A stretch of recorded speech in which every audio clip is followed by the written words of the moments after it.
That's it. Cut the music. Otherwise, it just gets awkward for a few seconds while we sit there nodding along, just waiting for it to peacefully die down.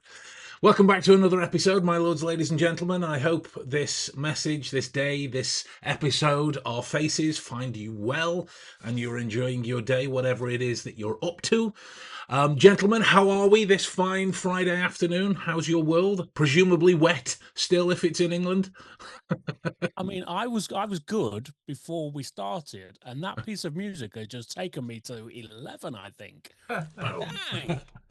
Oh my God. Robert John I Collins am for the win. good. I mean, that's like victory, that is. But yes, it is soggy. It's always soggy, isn't it? I think Wednesday it was 16 degrees. I was wearing shorts. Those days are Nice. gone now. Those days are gone. We're back into February. But life. How are you, Bob? Are you good? Yeah, I'm good. I'm good. Looking forward to this as always with Kieran. You never know what you're going to get, but I'm sure it's going to be good. I never know what we're going to get, Bob, if I'm honest with you. Rule of life. Well, how about we just jump straight in then? Kieran, tell us what's been on your mind these past couple of weeks. I hear tell that it's been quite a poignant piece of intellectual stuff that you've been dealing with yourself. I've been running down a philosophical road, which is out of character for me, if I'm honest with you. But we'll come into it. But I'll tell you what, the thing that's been on my mind the most, and this is going to start to sound a bit like an advert. It's not. Bear with me. So there's a baker. There's a baker up in Leeds, and he's got a store up in Manchester. It's called Get Baked, and it is incredible. Like, honestly, he's killed it. There is no getting around it at all. However, his baked goods are untouchable. Like, just he's mastered the art of delivering amazing cakes through the post 99.9% of the time. However, he did like a special cake. He did a red velvet special, which I missed because, again, he's very smart with his marketing. He does kind of very specifically timed drops. So people are queuing on the internet to order these cakes. But he did a red velvet, and the red velvet, they had one batch apparently that just didn't quite hit the mark. It didn't quite deliver the right standard. And to be fair to them, they're normally very on point with this. You know, he's got a wonky corner on his website that if a piece of cake just isn't perfect, it goes into the wonky box and people can buy it for a little bit less. But these red velvets, they escaped. They got through. They made it past. And a couple of people had some thoughts about the red velvet cake, and the thoughts were not great. Most people were like, it's amazing. But there was a small percentage like, this is awful. It's dry. It's not what I expect. And this guy's like, he created almost a cult. No, it's not almost a cult. It is a cult. It is a cult of cake. And if I'm honest with you, I will lean into a cult of cake any day of the week. Oh, hell yeah. But even with, yeah, I mean, you're there, aren't you? Like, you're buying into it. You want to be a part of it. You know it makes sense. Yeah. It might take me to a sugary coma early grave, but still, I will be joyous as I fall. And he's built this thing. It's amazing. But he's got this moment where everybody celebrates him and kind of gives him his props. And as the kids would say, he has his flowers. I don't know what that really means, to be fair, but they say it a lot. But in this one moment, it switched from Rich and Get Baked are absolutely killing it to, oh my God, the standard. It's unacceptable.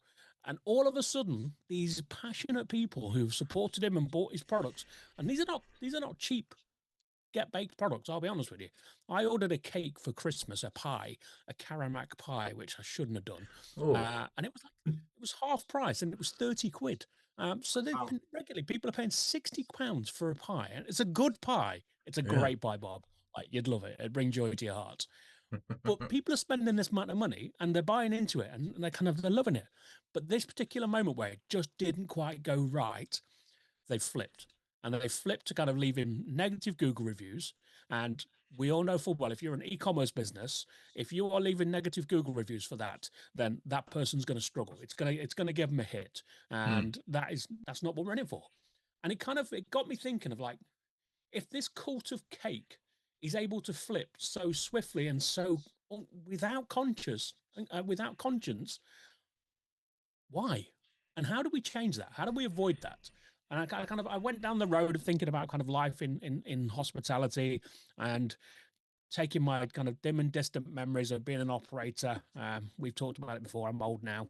I was young then, and I was vibrant, less so. But I was kind of thinking, what did we do within my teams and within my businesses to avoid that moment where something goes wrong and people run straight away to leaving negative reviews? Because something's always going to go wrong. Yeah. Like, it's just a fact. Yeah. And that ties into my philosophical wonderings and musings, and the fact that kind of I saw a thing from a Buddhist monk talking about the broken cup, and he talked about the idea of the broken cup, fundamentally being that in this moment, this cup is here and it is joyous and it's beautiful, but he knows full well that it's going to be broken at some point. And whether that's today, tomorrow, 5 years down the line, the cup will break. The question is, in the moment, did it serve its purpose? Did it bring you the joy? Did it do what it was supposed to do? The broken cup theory applies neatly to this particular cake situation where something's gone wrong, something that is truly wonderful. And honestly, go to his Instagram and do yourself a favor and order a cake. I wish I had an affiliate code that kind of would get me paid, but it just doesn't. But I'm just saying, you'll enjoy it. And go and check it out. And just go and check out his Instagram page and the flurry of love and the kind of the energy for what he does and how he does it, because this guy's interesting. He's got no shame. He says exactly how it is. He's a funny dude, which helps tremendously, and he's the face of his business. And I kind of genuinely went down this road of thinking, why are the general public so comfortable with the idea of just flipping on a sixpence and going from being massive brand advocates to huge brand detractors? And that bothers me, to be fair, because life's hard. Like, if you're in business right now, it's tough. There's no getting around it. Like, there are no easy days. That's just a fact. People look at this guy and they go, like, oh, he's making loads. He's got 2 shops now. He's got a brand new factory up in Headingley. He's knocking out cakes left, right, and centre. Cake's like 30 quid a cake, like 8-9 quid a slice. He's making loads of money. Well, he's not making loads of money. Like, he's got costs. That's the fact. So when somebody decides all of a sudden that one little bit of dry red velvet cake is the thing where I'm going to flip myself and I'm going to write a review. I'm going to Google and I'm going to say bad things. I'm not going to mention every other cake, every piece of sweet treat goodness that I've enjoyed from there that's made me happy and brought me joy. I won't talk about those things because they are irrelevant in this moment, because all that matters now is the negativity. And that's the same in my world, in our restaurant world. It is infuriating. I mean, I look at kind of TripAdvisor and Google reviews now. Happily, like I say, back in my day, just the Google reviews were not such a big deal. But fundamentally, you hear that the thing that truly will always rock my world is the line, and there's just one line every single time. I've been here loads of times before and it's been amazing, but this time really let me down. Yes. I'm like, can I just check your Google review history, your TripAdvisor review history, and see how many times you've written to say what an amazing time you've had? Did you do that? Or did you just like sit quietly and go, that was good, I enjoyed that, and I kept that to myself? But the one moment, it wasn't quite perfect. Oh my gosh. I'll go and tell everybody who's willing to listen, and some people who have no interest in listening, but still I'm going to go and tell them, because that's my right. It is my privilege, it's my joy, it's my willing, it's my want. Stop it, I tell you, stop it. So the question is, how do we change those behaviors? The idea of getting on a call with you two, just to talk about this, made perfect sense to me, because, well, you're experts in kind of the psychology and the behavior, and I'm a bit of an expert in kind of hospitality and how do we influence people from within there. So really, what I'm looking for from this, fellas, is for us to be able to walk away with a really clearly defined plan about how we can stop people from being dicks. Would that we could. Would that we could. Oh, I'm an optimist. I am an optimist. There's no getting around it at all. That's the, So when I think about it, go on, Bob. One basic thing, isn't there? There's we do like consistency. Yes. That is just a human thing. We like to have and continuity as well. So I suppose in that way, that is what's throwing them, is that they're always good, and then they're not. Then that will throw people. And then I suppose if you add into that mix the fact that we like to complain, online allows us to do that with anonymity. We can step away from it and still make those comments and it's not like we're saying it to a person to their face. I suppose you add those two into it, then that might be one of the basis of it, I think. One of the things I'm talking about with people, I'm going next week to someone we know very well, Kieran, and I always talk to them about, the customer experience and its consistency and continuity Hmm. on, on a basis for that. So I think at a very minimal level, that would come into it. Yeah, I don't think you're wrong at all. I think the first time we give somebody a reason or indeed an excuse, then Yeah, they'll take it. Is the yeah. thing, because you're I right. think That it's level more of the excuse than the well, reason. it is. I'm trying to be nice. I'm trying to be kind, which is out of character for me in this moment because I think these people need to stop, and they just need to do Roll up a better. newspaper. And like maybe wrap it around a brick and just yeah. But there you go. Different. Let's not do that. It's Friday. We're all feeling good. You know what I mean? Rise above it. We're all feeling happy. We will try. But you're right. That's kind of there is that fun, that kind of freedom with the anonymity of the internet. That because if I go back to my days in restaurants, quite often, like if something's not been great, you'd ask somebody, "How is it? How's everything? Was this good? Was that good?" And they'll say, "Yeah, everything was fine. Everything was cool." When actually, every part about them is going. Actually, no, I didn't really enjoy that. Yeah, To be fair, but I'm a bit uncomfortable to kind of to tell yeah, you face to face that that wasn't great. And I lose count in over the years of how many times I've sort of said to people, "Look, I've got a mum who's designed to make me feel great about myself. That was her job. That was her function. I don't need you to do that. I'm looking for you to tell me the truth and like if what could we've done to take it from fine to make it to fabulous. And that's yeah, kind of the question where you kind of because everybody goes to fine straight away as a starting point. And it's like, okay, well, what do we do to take it from fine to fabulous? That's my question. And then start to kind of get a conversation moving. But it's hard work, man, because people are just face to face. There is a discomfort around it of that just actually saying to you, well, you know what, that thing that you do and you take real pride in. Today, you didn't do really, really well, if I'm honest with you. And I don't really want to tell you that because I don't want to make you sad because people are basically nice, as a rule of thumb. I'm choosing to assume that as a premise. People are fundamentally nice on the whole. Um, but yeah, that's kind of why do you think that freedom exists, Ben? What are your thoughts on it? For me, it's with positivity and negativity. Positivity's the known, therefore we like it, and negativity is ambiguous. It's unknown. It's unfamiliar. It's a change to the pattern. It's a change to the program. Therefore, we don't, and we want to get back here as quickly as possible. So, if things have upset our expectations, however rightly or wrongly that upset is, the average Joe would look to journey straight back to what they can do to make themselves feel positive in those moments. And it seems to come down to this almost egoic connection to their own position on righteousness. They have wronged me, therefore I must wrong them. And it's nonsense. It's nonsense. And I think a lot of it is kind of embedded within the, I'm going to sound like an old man moaning, an instant gratification culture we live in. You want information? It's there. You want stuff delivered? It's there. You want an artwork delivered to your door? It's there. You want to read a book? Here's the cliff notes. You want music in 5 seconds? Boom, there you go. AI did it for you. This constant, and what it leads to is a lack of emotional intelligence.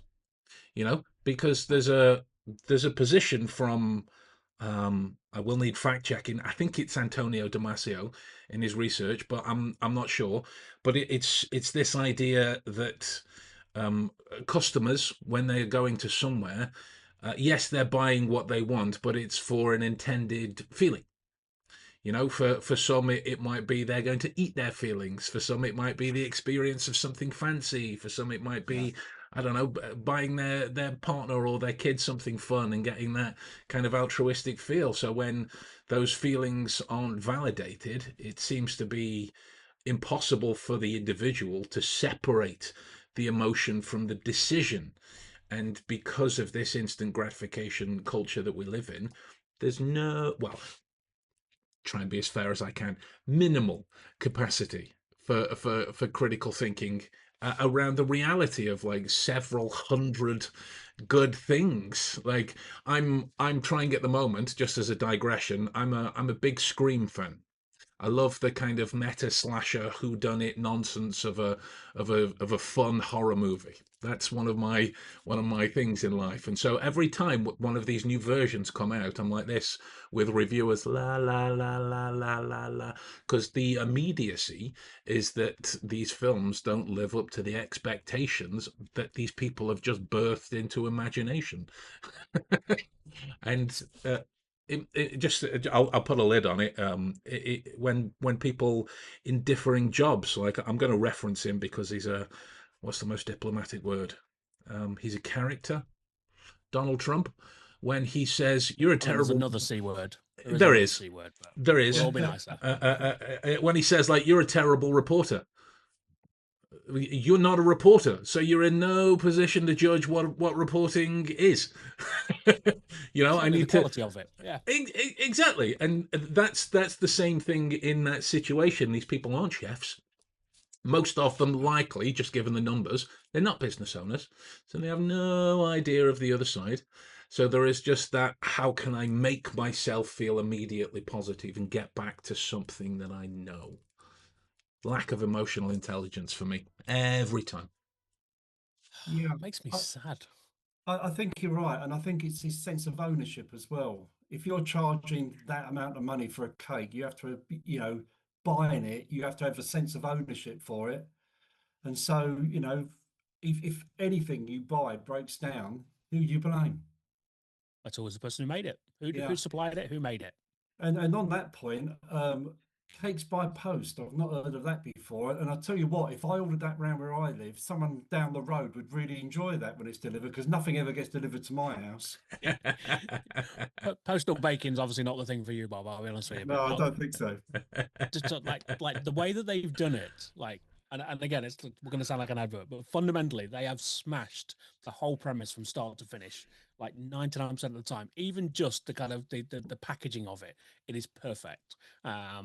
And it's so smart, and it's so on brand, and it's so cool, and it comes back to that feeling that when you open it, you are expecting something. The reality is, if you spend like 60 quid on a cake, of course you expect magnificence. That is just a reality of life. Everyone is kind of struggling right now. So anybody Mhm. who's kind of spending that amount of money is within their rights, I think I would definitely say, to kind of have an expectation that when I open that box, the first thing I see is beauty.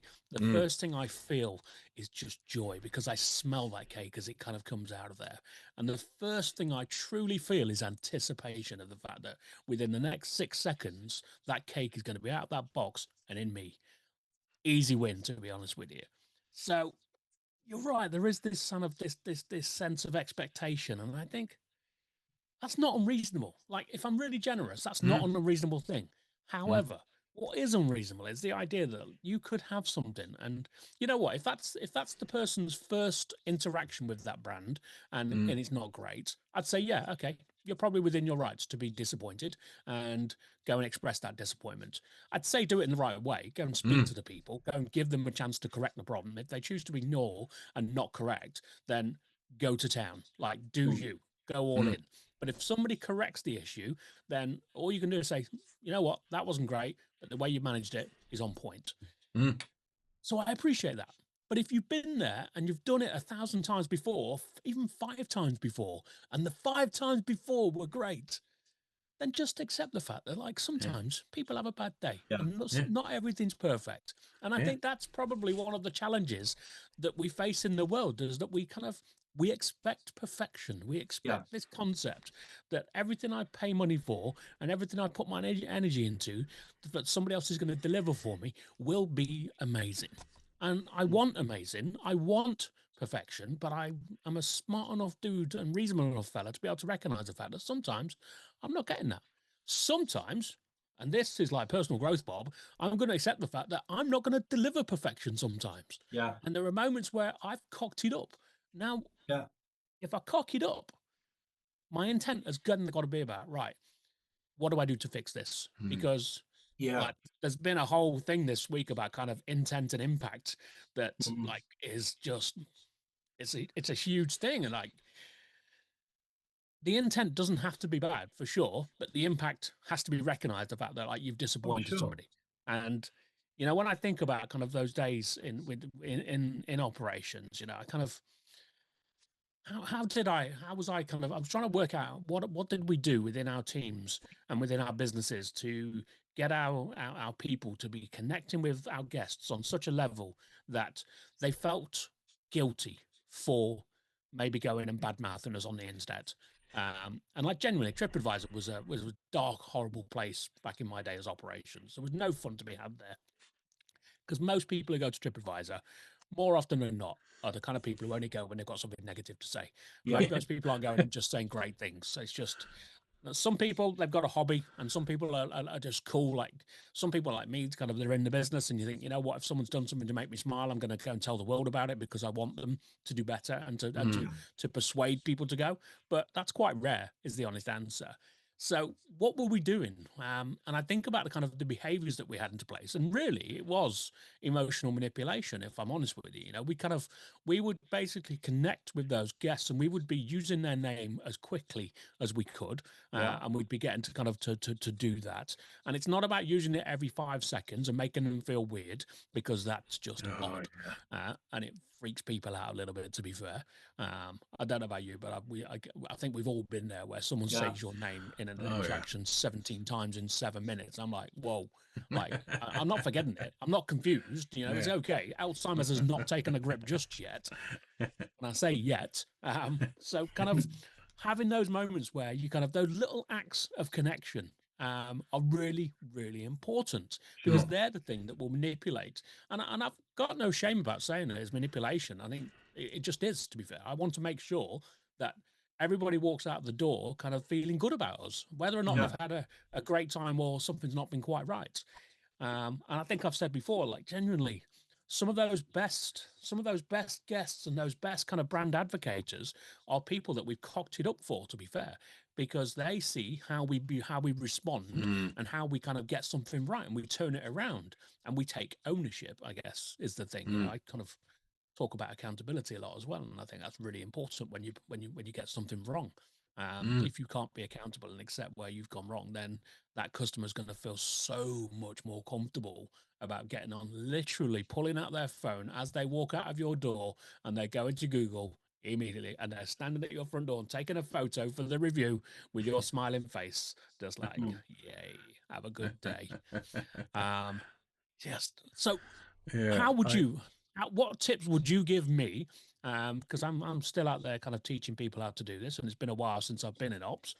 From your perspective, kind of, how do you think people can build that connection, team members can build that connection with their guests, their customers, to really kind of, to minimize the risk, I guess, is the answer. Got any Uh, thoughts? yeah. And Yes, Kieran. it's. I'll be honest. It's hard to separate this part from a personal bias, but I can definitely see its implications. There is an implied distance in all kinds of communication. That's like, case in point. Right, case in point, right? We might be, I mean, I doubt it given the people what we are, but we might be different people if this conversation were in person. And so, like, when we do things like cashless operations, QR code service, just tap on this, everything is Yeah. as depersonalized as it can be from the experience. Order your drinks from the table. No, get up and go and talk to someone. If you have to queue for a couple of minutes, that's the problem that you worry about then, in the queuing, whether it's staff members or access or that kind of thing. I don't know that side of the process, but when you have that many elements stacked up against interacting with, whether it be your server, your manager, or anyone in between, it's easier for the individual, again, however rightly or wrongly, to jump towards the same kind of distance-based communication to make their feelings known. It's like, I mean, when I used to go and get my hair cut before it fell out, I've never been in a barber where they've shown me the back of my head and I've said anything other than, yeah, that's great. I mean, my hairstyles haven't been. My barber literally said that to me last week. He was just like, "What else are you going to say, Kieran?" I was like, "If I'm honest with you, like, what are my choices in this moment? Like, What is there to? the Yeah, mid-level skin fade." Yeah, that one hair slightly out of place. Can you clip it again for me? But that's the place to do it. That where the multiple access points to interactions in whatever service you are in, where you're talking to a person. Like any time I go onto a website, they greet me with a chatbot. I want to speak to a human. Yeah, tell me about your problem. Here's my problem. Let me speak to a human. Like that's all I want is talking to a person. I don't want to interact with a machine. And maybe, and it's kind of a postulating, maybe because I don't know, if we engender that same kind of access to human beings that we had pre-COVID, that's that same kind of human connection, it would feel easier. You'd arguably be more compelled to go and talk to someone if you had a complaint, whatever it is, or a discussion, or a question, or a an inquiry. That's at least my two pennies. How about you, Bob? Yeah, I just think that it's basic human psychology, isn't it? And the way humans are. I mean, we talk about everyone wants to be seen and heard. And so, Mm, but everyone is different within that. You can't just say that across the board, but everyone who comes into anywhere to buy anything will have requirements and expectations. And then those expectations will be from reviews they've seen from the website and all that sort of thing. Especially because I've just booked a restaurant for tomorrow night, and I don't look at the reviews. Although if I do look at the reviews, I'd be very wary about one that's not got any negative ones, because there's something wrong there if they haven't got negative reviews, because people do like to write negative reviews. oh, Kieran's got thoughts. Oh, they're just really good, Bob. Oh, they are just really good. Yeah, no, I don't buy that, because even the best restaurant, there's going to be people who will go there thinking I'm going to show them that they're not that good. There will be. And I'm not saying about loads of negative reviews, and they'll probably be outnumbered like 80-1.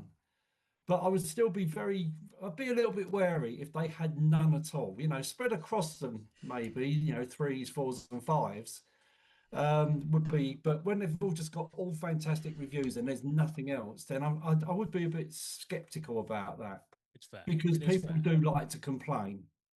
What's the line though? Because for me, a 3 is a negative review. That's it. Like, Oh, I'm you not having think that. so? Oh, good Lord, yes. If I get a 3, someone's done something wrong, and we got to work out what we need to do better. Because anything less than a 4, 5 on a good day, on a really good day, is unacceptable. I suppose it's a type of place you're going to, though, as well. I mean, I think it's funny when you said earlier it's fine dining. They accept that, but you say it should be fabulous dining. But if I'm going to like I don't know, like a burger joint, run of the mill chain burger joint, and it's average because it's average for when I've been there before, then I will put a 3 or a 4.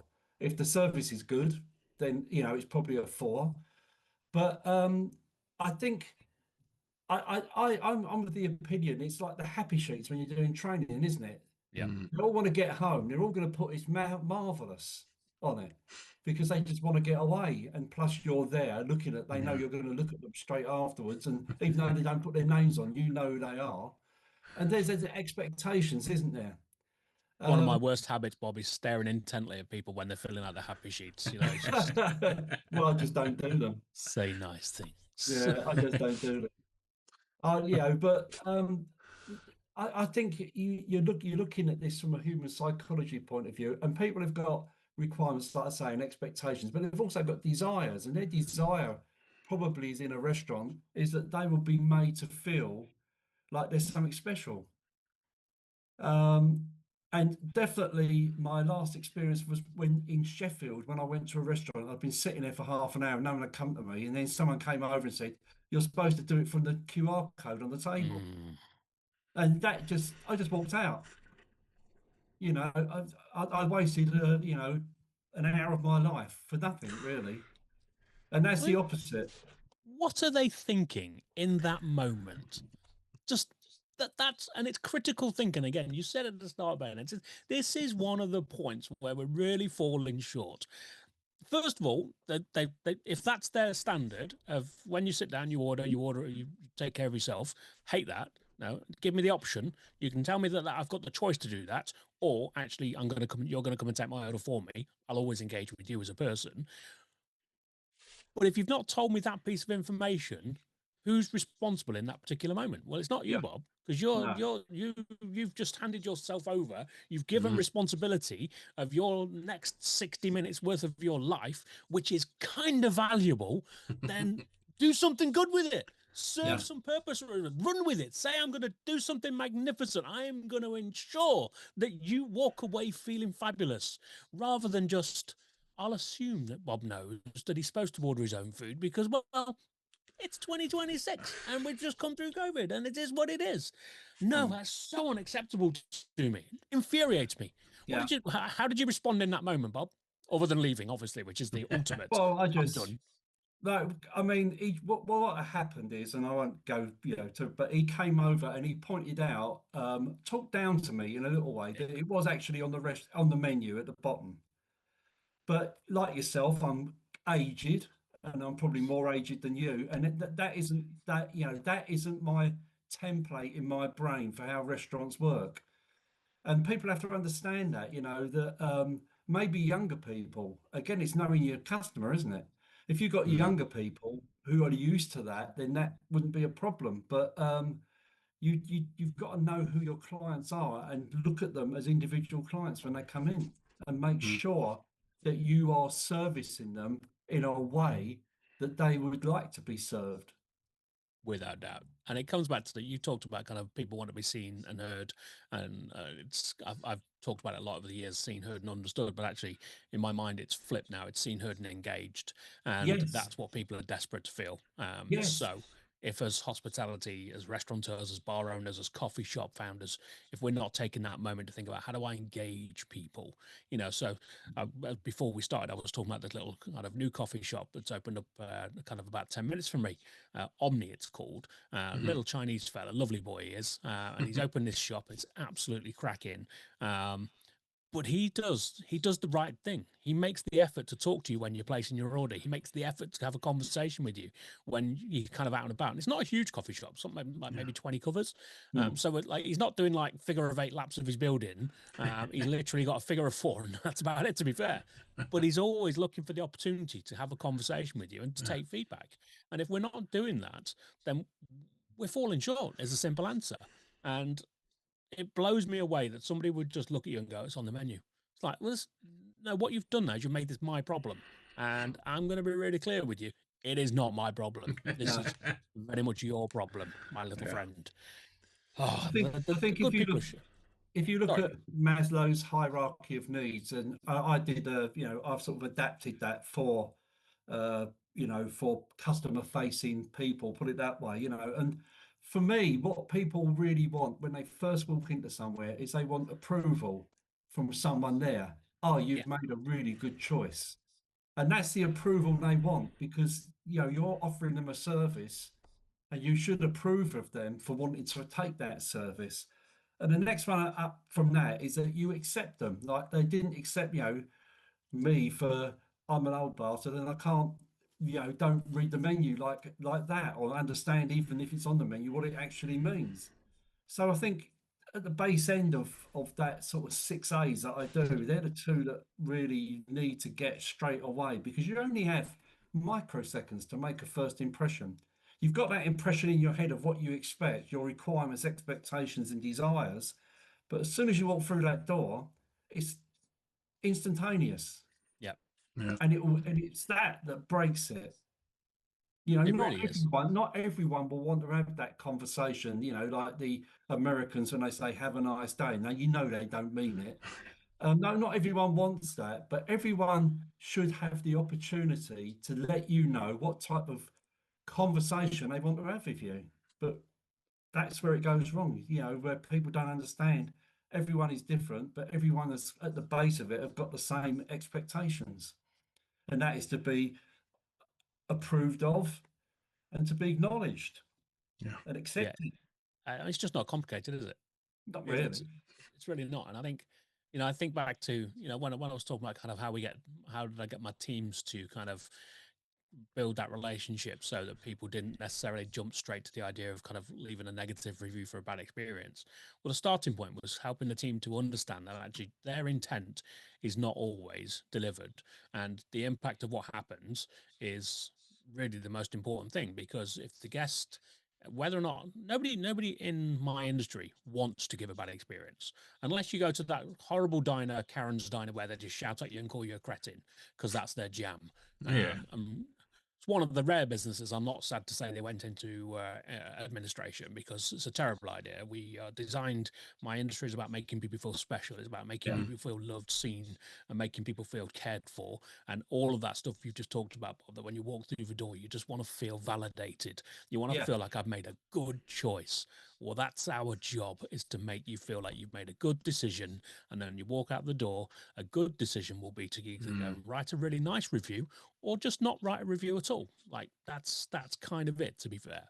So getting our teams to really think about the fact that their intent, and I have to say, as a leader, I used to have like a, so what, if there was an issue, I would often be the one that would be going out to go and to be the kind of problem solver and deal with the guest and try and make them feel better.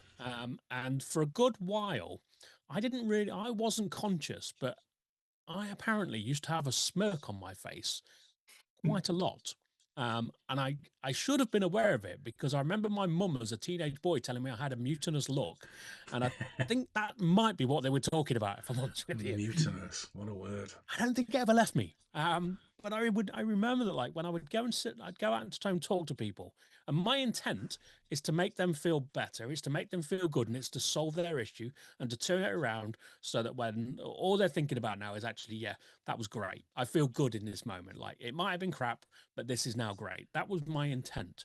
But the thing that was happening was the smirk that was on my face, that was not deliberate by any stroke of the imagination, was the thing that was like, I lose count of how, I reckon maybe 10 people said to me, if you don't take that smirk off your face, I'm going to knock it off.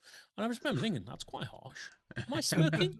Am I smirking? I don't think I'm smirking. And I'm looking around thinking, can someone else kind of validate whether or not I am actually smirking or whether I was just smiling? Because I thought I was smiling, if I'm honest with you, but they didn't want to smile at that moment because they had the ump. They were frustrated. So what they saw from me is kind of going, like, being warm and friendly, is actually this guy's not taking this shit seriously, and that's unacceptable. So all I'm going to see is I'm going to translate that smile into a smirk because he thinks he's being a smart ass, and then I'm going to get the ump again a little bit further, to be fair. So that kind of, we have to think about kind of the impact of our actions, whether or not they're kind of unconscious. I mean, most certainly kind of, I had no idea that that's how I was being perceived. Like, you get to the third time of somebody saying, you think, maybe I need to do something about this, because the first one or two, I was like, that's just idiotic, to be fair. That makes no sense at all. I mean, clearly I'm not smirking. I'm a charming, warm, friendly fella who Sean only Connery cares. has nothing on me. Exactly. Nothing, I tell you, nothing. Apparently, that's not true.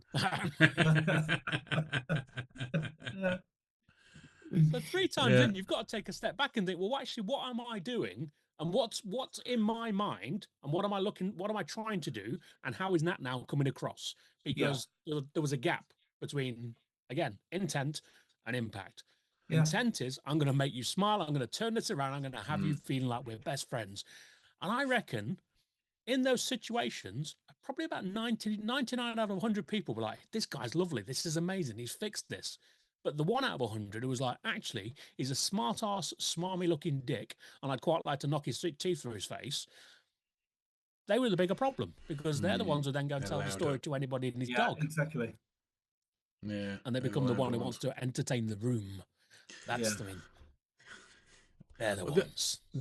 The thing that I've enjoyed about interaction with service-based industries, I'm trying to diplomatically choose my words so I don't drop any particular business in it, lest they be the gambling company where you can place bets 365 days of the year.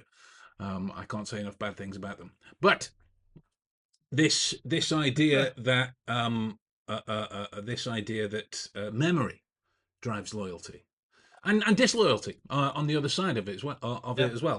Look, that's what loyalty and connection is driven by. It's Daniel Kahneman again. It's the Yeah. emotional peak. It's the ending. It's the duration. It's where is the design peak. It's how does the experience close. You know, in interviews, most people remember the emotional spikes. When I had my interview at that place years ago, yes, you have to go through the formal questions and whatnot, and then they throw you a couple of logic puzzles, and then the best part of it was just having a human to human discussion with the person running the interview, you know, to try and get an understanding about what it is there. I cared less about the job in that moment and more about, well, isn't she cool? She knows how to talk to another person and make them feel seen, make them feel heard.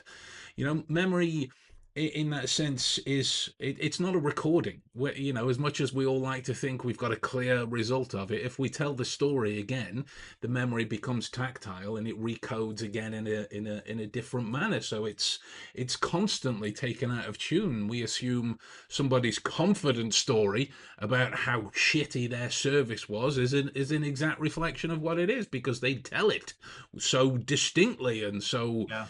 driven. With When passion and with that's vigor and with yes. exactly like it's not even a fair representation of it. So understanding that when I'm speaking to someone, you know, if it is that I'm providing a service in the moment, or I'm teaching, or in these situations, whatever it is, I'm trying to speak to, as philosophically as it sounds, I'm trying to speak to their memory.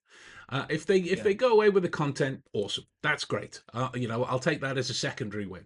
But I want them to kind of have an enjoyment of that moment with me, because when you have enjoyment of it, you connect to it, and your memory works of the experience anyway. Yeah.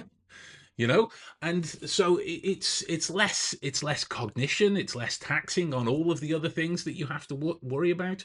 If it is the, and don't get me wrong, I know I'm a member of the human race, but I'm not a fan of them by any stretch of the imagination.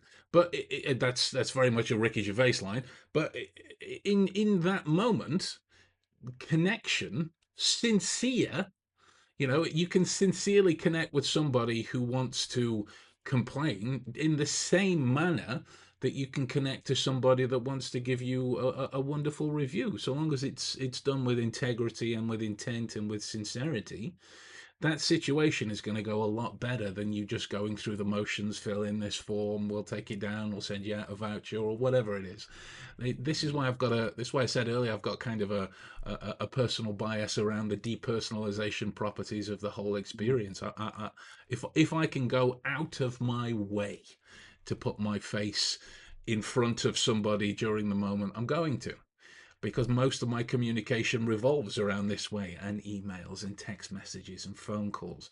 So I want them to know me rather than any piece of content or some clever idea, or whatever it is. There was this process that I can't, oh sweet irony, I can't remember where I got it from, but the process stuck with me. It was compliment, introduction, question. Yeah. And that works in the same vein. You know, I've been in more than enough de-escalation situations as a doorman, and you think, how do you pay someone a compliment in that situation when they're trying to kick off? You know, Yeah. mate, I can see you're very passionate about what's going on. It's arguably the simplest Chris Voss method that there's ever been. Yeah. You know, I could see you're very passionate about what's going on, but I'm on the doors this evening. So if you could just come outside and tell me what's happening. I don't really know. I wasn't there. Done. Just in the same way that you can walk up to someone and go, that is a phenomenal hat you're wearing. I'm jealous because I look to try and wear them every time to try and cover up the bald. My name's Ben. What can I do for you? You know, those types of things. When I used to work as a close-up magician years ago, you have to make friends with people instantly. I go over and I go, welcome everyone. My name's Ben, and as you can quite clearly see, I'm the stripper for the evening. Wait for the moment to die down. Who's up for some magic, or whatever the opening line is?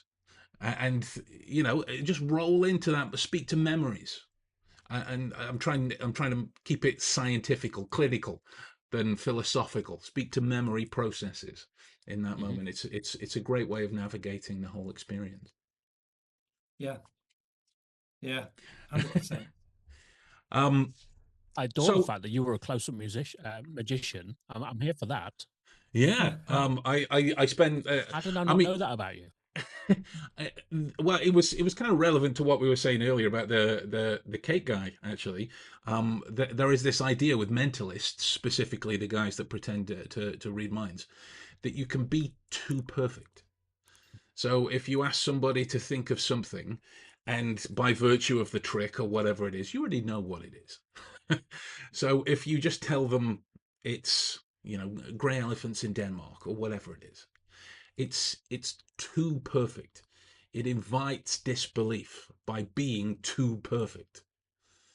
So if you install a little doubt as part of the routine, get something wrong on purpose, put some kind of pseudo process to it, whatever it is, it invites a little more openness to get on the side of the performer. This guy's trying, it could go wrong. I mean, yes, you still get the dicks, but that's because they've had like 7 or 8 beers by then, so that's probably going to happen. But 9 times out of 10, that too perfect analogy welcomes people to you when you just add a little bit of doubt. This is why I thought with the little wonky corner, and if you have a cake with a wonky corner, it goes in there. It's like, oh, okay, these guys are humans. Yeah. you know, if you go to, I've never been to one, so I'm about to speak entirely out of turn. If you go to a Michelin-starred restaurant, you would expect perfection because it's Michelin-starred, too perfect. And so if something was whatever it takes to be out of order in a Michelin starred restaurant, that might be a little bit more stand out because they can't invite the doubt because of the Michelin stars. you know Yeah. um so yeah, what I was going to press you, a gentleman, for is your closing thoughts. We've got into kind of a habit of doing like a Jerry Springer's final thoughts roundup type of thing that you would like everyone listening to go away with, in their knowledge. First of all, I'd just like to celebrate that reference for the kids there. That's hit the mark quite beautifully with a certain demographic. They will not have a Jerry, clue what we're Jerry, talking about. Jerry, Jerry, Jerry. Let us fight. Terrible, absolutely terrible idea. Also, I can't fight, so I reckon you both absolutely have me. To be fair, so that's no good to anybody. But what's a final thought? Oh, that's a good one. You know what? Actually, just it is quite simple, really. If you've been somewhere and you've had a whole load of good times and they've made you smile, even once, twice, 10 times before, give them a little bit of latitude and just kind of accept the fact that Yeah. none of us are perfect and give them the opportunity to get it right. But the only way people can be given the opportunity to get something right when it's gone wrong is if we tell them, and if we tell them calmly and rationally, and just give them the facts is the simple answer. And when you give somebody that and you give them that information, if they do something with it, something positive, then say thanks very much and feel free to leave the review and say, you know what, this wasn't great, but the way it was handled was on point. It was Mm, really, really good. Because that, comes back to your idea, Bob, of like, if the reviews are too good, then you don't want to go there.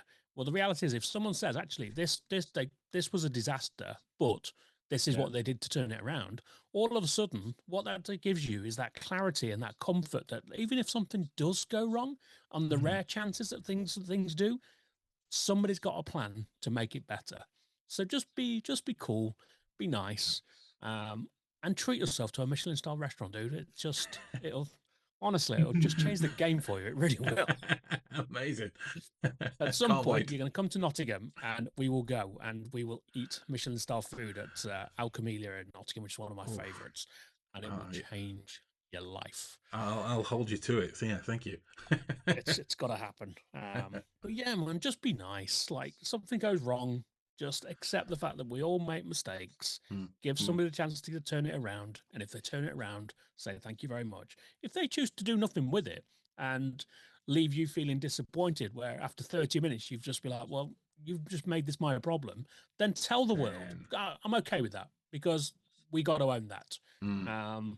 And from people, for teams within hospitality, remember the fact that just because your intent wasn't negative doesn't mean that the impact isn't negative. And the world is a beautiful place, and it's a complicated thing, and two things can be true at once: that you didn't want to do it, but you did do it. So own it, accept it, and fix it. That's it. Love that. Bob, how about you? Yeah, I think when I said about reviews, and I would be skeptical if there wasn't any bad one. The other thing that I should have maybe added to that is that we have expectations, so we won't necessarily write good reviews. So if you are getting good reviews, then you have been bloody good, because a lot of people just, if they're paying that money, will think, well, that's what I expect. And so, yeah, take that in mind. Also, another thing you said, Kieran, about not knowing yourself, and I think that's important for a lot of people in all industries, is you have to know yourself before you start knowing how others are responding to you, because so much of what they're doing back to you is what they see in you, this theory of like the looking glass. And so be very aware of that. But I think to finish it off with what Ben said, which is basically what I said, you've always get the dicks. Just a fact. Yeah. They happen. And a world They without happen. them would, in fact, be quite dull. I mean, a fair assessment. If there are any dicks listening, if you could just learn to just dial it down on polite request, that would be great. So, guys, if you've got anything out of today's episode, we'd love to hear from you. Thanks for tuning in live if you're there. But to a kind of a change to our proceedings, we are away next week, right? Bob and me are away solving crimes, getting cats out of trees, regular superhero stuff. And then the following week, on March 10th, I believe it is, which is a Tuesday, we start regular proceedings in the evening. All right, we'll share more specific updates in the group as well. It seems to be that this time wasn't as congenial for all our listeners. We heard that feedback, we took it on board, and we fixed it to allow everyone access to join in live if they want to. Of course, you don't have to, but the door remains open should you choose to. All right, all the lovely little links for everything, and including Kieran's stuff for that boy speaking, if I might paraphrase his handles, will be down in the description box as well when this goes out as a wonderfully polished piece later on today. So with that in mind, thanks again, Kieran, for joining us, and we will see you again very soon for another episode, guys. Take it easy. Bye-bye.